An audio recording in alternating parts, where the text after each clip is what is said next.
for the serious gamer. What's going on, guys? Medina for Life here from Next Gen Tactics, bringing another game battles match. This time against a team called Inflicted Pain, and they were a pretty solid team. They actually were 0-0 when we faced them, and then after we beat them, these three people actually, they left the team and created another team, which I thought was kind of funny. I noticed that happens a lot when we play game battle matches. Whenever we go against a team and we beat them, like a day later, they just delete their team or leave their team and do something else.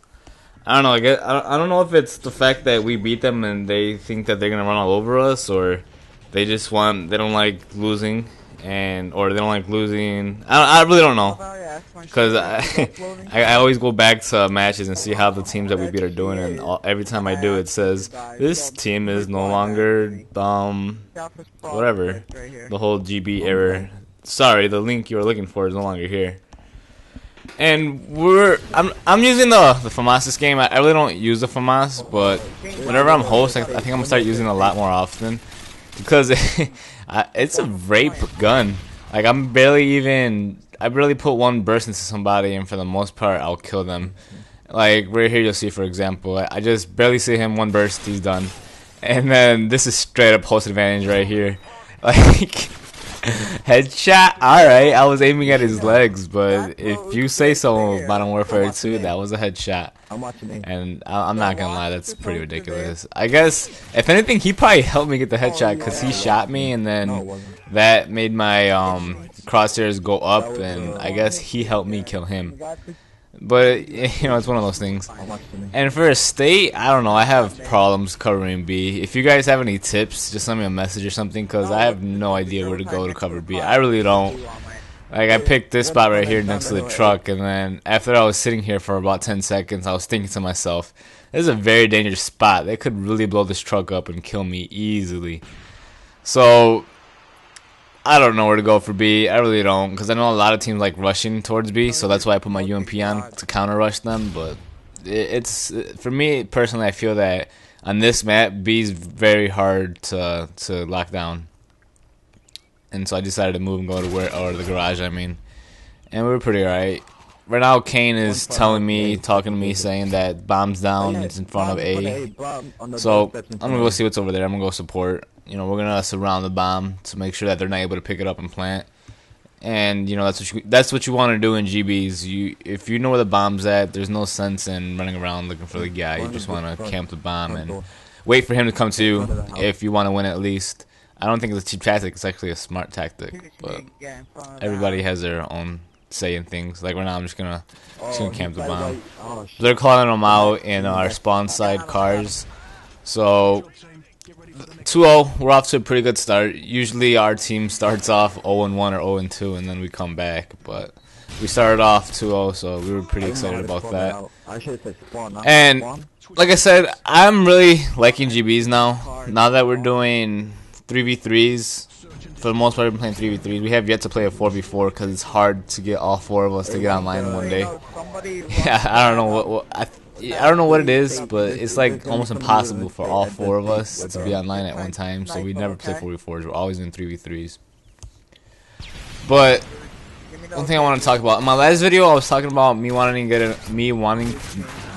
this guy rushed us and he had a silencer on, and Fisher and Kane weren't. I don't think they realized that he flanked us. He killed me before I was able to communicate that to them. So they're still looking at estate, but not realizing that there's a guy flanking them right now, and yeah, ends up taking all three of us out. But like I was saying a little while ago, I want to get a pair of Astro 40s, and then I said that, and people are like, no, dude, there's no point in getting Astro 40s. And after doing some research online, I figured that people are probably right. So what I know so far about these gaming headsets, I'm going to talk about these three gaming headsets. I'm going to talk about the Astro 40s, the Turtle Beach HPX, and the Triton AX Pros. As far as I know, the Astro 40s, they have one driver in each ear cup, and it simulates 5.1 surround sound, but it is 5.1. I don't know. I really don't understand where people get confused by. I really don't know. But the mix amp is the real beauty behind that headset. Apparently, that's what makes it so precise for sound whoring, and that's what a lot of people say is the Astro 40 mix amp, which makes it so good. So I'm like, oh, okay. And then people were saying, no, the Tritons are better because the Tritons have 4 drivers in each ear cup, which is true surround sound. I was like, oh, okay, yeah, I can understand that. And there was also some other complaints saying, yeah, sure, it has 4 drivers in each ear, but it makes it's too cramped in there, and there's too much bass, so it's not as precise. And I was like, oh yeah, I can understand that. And then I was looking at people talking about the Turtle Beach HPXs in combination with the Astro 40 mix amp. The Turtle HPX had the Turtle Beach HPX. It has 2 drivers in each ear, so it's in the middle between the Astro 40s and the Triton X Pros. And I heard when combined with the Astro 40, it has like the best sound quality of all, of the 3 headsets. And it's altogether it'll be $200 because the A40 mix amp is $150, and you could get for about $60 you could get the Turtle Beach HPX headset. So I think I'm gonna do that. I was looking on eBay. I found some mix amps for about $110 around there. So I think I could do that. There's also a guy in Craigslist that's selling Astro 40 for $200. And I was talking to him. I'm like, if you don't sell it in the next couple weeks, give me a call and then I'll buy them off you.